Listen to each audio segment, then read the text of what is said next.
How to view locked chats on WhatsApp. Hello everyone, I am Bishaka and welcome to our channel. I will take you through the step-by-step process on how to view locked chats on WhatsApp.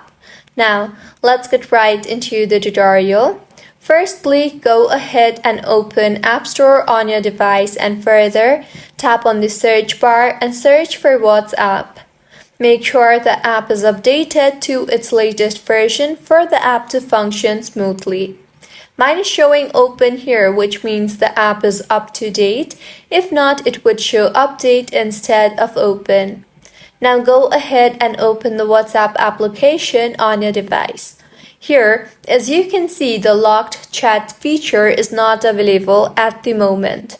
So in order to view the locked chat, swipe downwards of your screen and only then you will be able to view the locked chats. Now tap on the locked chats option and you will further be asked to enter your code or Face ID.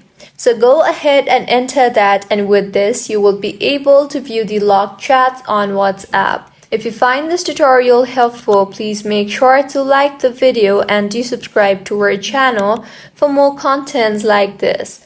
Thank you for staying with us until the end.